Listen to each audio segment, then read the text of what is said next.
டேய் நீ என்ன சின்ன பையலடா இங்க உட்காந்துருக்க?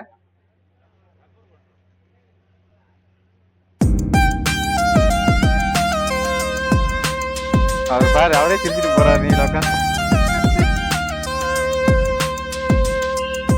டேய் கொஞ்சம் பின்னாடி திரும்பி போறான். அந்த குட்டி குழந்தை கூட சேர்ல பெரிய சேர்ல உட்காந்துருக்கான்.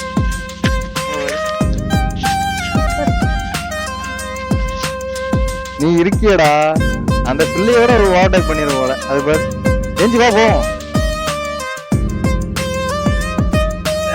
வாரி எங்கடா போனோம்? ஏறா சங்கர் நீங்க போய் ஏறா ஏறா ஏறா பின்னாடி ஏறா.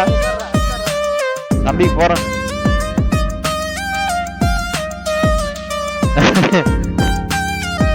தம்பியை தூக்கிட்டாங்க. 8th படிக்கிறானா? சரி அப்படி இல்ல தம்பி லிப்ட் கேக்குறான். எங்க அடுத்த ஊராடா?